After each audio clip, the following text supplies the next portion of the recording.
There's not many things that are, well, constant within the constant. But there is one thing that looms over everyone that resides there: the great war between the shadows and Alter. But this battle is far greater than a simple good versus evil. Today we are going to talk about this great war and try to determine what would happen if one side won, and maybe see if it's better that this stalemate lasts forever. Before we talk about that though, we need to talk about our two competitors. What are the shadows and what is Alter? Well, first let's talk about the shadows, since they actually pretty recently got a massive lore drop in the latest update. The shadows basically make up anything tainted by nightmare fuel, and is commandeered by the Shadow Throne occupant. At the moment, this happens to be Charlie, who we can see in the most recent short appears to be infused with the ancient torchbearer, whose name is Methus or Methius, I don't know exactly. This could explain why she was first introduced as the Night Monster, and explains the torch that she bears to, do shadow stuff. I'm not going to go too deep into Charlie's lore, however, since that's not what this video is about, and realistically, if I did want to make a Charlie lore/theory video, it would probably be like over an hour long. All that we need to know is that Charlie is basically the head honcho of the shadows, the ruler of that entire faction. If something is shadow aligned, it has basically either received Charlie's blessing, or was tainted by nightmare fuel. So what about Alter? Well, Alter is a little trickier. Alter is quite literally the moon. They became a major player in the Constant shortly after Wormwood was introduced to the mainland Constant, and basically, Alter brings body horror to the Constant, releasing gestalts across the land to reanimate dead creatures and turn them into minions. Okay, so if this is a war, there should be a good side and a bad side, right? Well, not quite. We already know a good bit about Team Shadow, so let's go ahead and cover that side first. Now, look, I'm not going to go into too much detail about the Ancients, but basically there used to be these guys, and they thought, hey, look at this strange, mysterious dark substance. Whoa, dude, we should totally abuse this stuff. And just like that, an entirely new faction was born. Now, I'm not exactly sure where in the timeline the Nightmare Throne came into play, but one thing I do know, thanks to clay-backed lore, is that the Constant that we know was pretty bare bones until Maxwell showed up and assumed the position of the very first Shadow King. Thanks to his rule, many of the creatures that we know and love, or hate, roam around the Constant. And for a while, Team Shadow did seem to have total reign over the Constant. Under Maxwell, pretty much only negative things happened. He kidnapped more people to be forced into his sick little sandbox, and created monstrosities that would hunt these unfortunate victims down. Now, I'm not gonna lie here, Maxi boy, you aren't really painting a good picture for Team Shadow. So how did Charlie handle things after taking Wilson's place? Well, honestly, Charlie not only sort of redeemed the Shadow's name, but also proved to be a far more competent Shadow ruler. She's not bound to the throne, possibly due to being part ancient thanks to some weird merger that I'm still not quite sure about, but also she's far more benevolent. She allowed the survivors to congregate into one place, unlike Maxwell, and sure, she could have some ulterior motive for this, like surveillance or something, but you can't deny that allowing people to come together would massively increase their quality of life. Overall, life under Charlie doesn't seem that bad. However, she started to get a little scary when her counterpart, Alter, showed up to play for keeps. Now, why exactly Alter is so angry is up to speculation. I even made my own speculation in my Wormwood Theory video. But the one thing that we do know is that they are here, and they are mad. Let's go ahead and talk about Team Lunar for a second and see if we can understand them before creating our 3 potential outcomes. So first, we don't exactly know what power Alter holds. We are only given a slight glance at their power thanks to the Lunar Island, the Lunar Grotto, the Archives, and the Lunar Rifts. But honestly, that's all we need to know that Alter does not play around. At first, the lunar touched areas seem like a paradise. Sanity is no longer an issue, and the only constant looming threat is these seemingly innocent gestalts that just like to put you to sleep for a few seconds. The problem starts when you understand what these gestalts are trying to actually do to you, and that's when you will start to realize that Alter isn't exactly your friend. Stick around long enough on Lunar Island and you may get a hound attack. Defeat one of the hounds and this horrific scene will play out.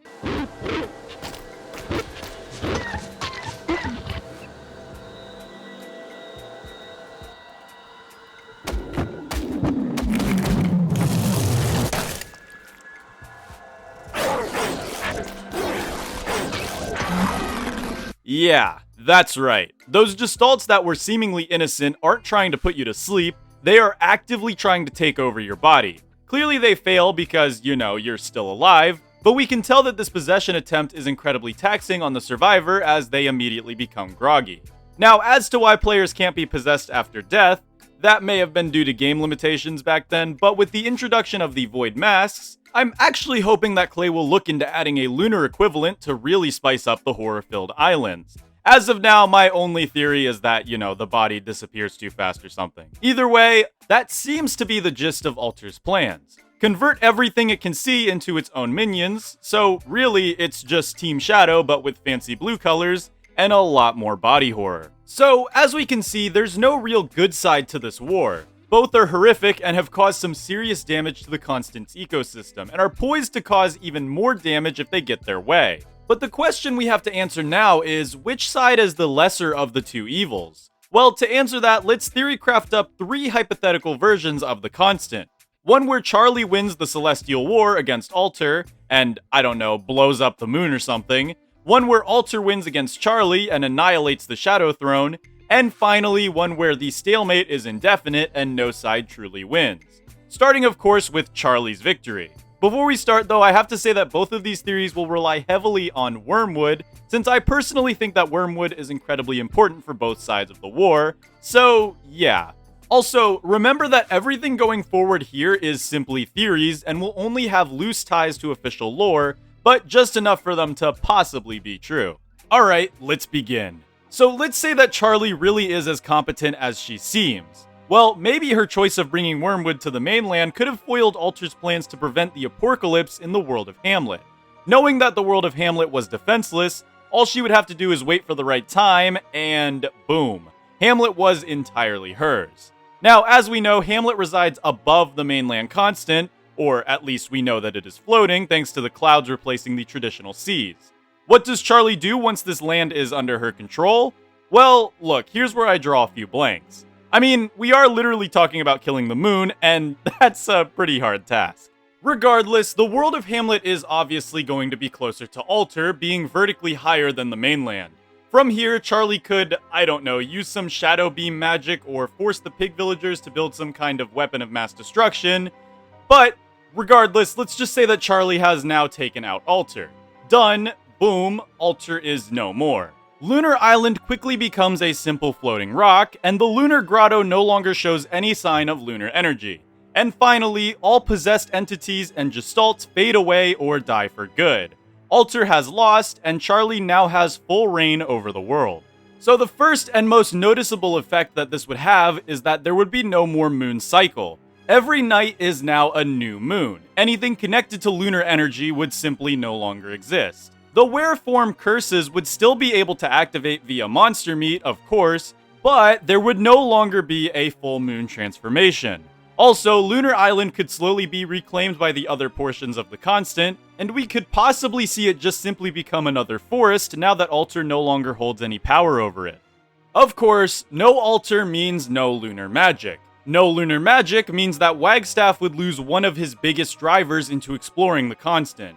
As we see, Wagstaff is clearly the most interested in the lunar side of things.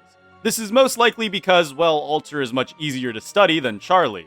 Charlie, being human, or at least half human, would probably immediately know what Wagstaff was trying to do if he started attempting to siphon shadow energy. Whereas Alter probably has no clue what his motives are, and they would just see a funny old guy building wacky machinery. Either way, Wagstaff would probably be very upset about this development. But knowing him, I doubt he would stop his attempts at pilfering the Constant. This could, of course, lead to a few separate realities. One where Wagstaff gives up on the Constant, and this would have some insane effects on the lore outside of the Constant, but inside, of course, nothing would really change. And one where Wagstaff continues to poke and prod, but this time targeting shadow magic. If Wagstaff is successful, it could mean much more danger for the outside world.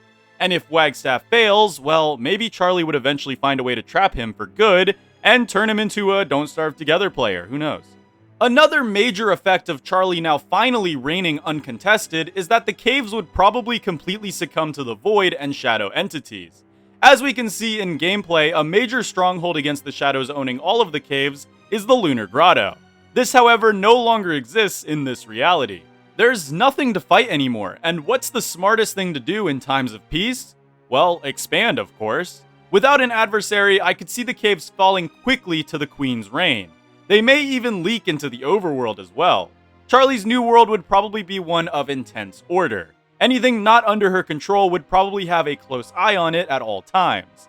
Also, we know that merms are susceptible to shadow magic, so they would probably be buffed immensely in this new world if Charlie decides to also conquer the above ground. This would make pigs extinct, so basically it would be a public server after about 5 days. And now for the big question. Would the survivors be able to survive a Charlie regime?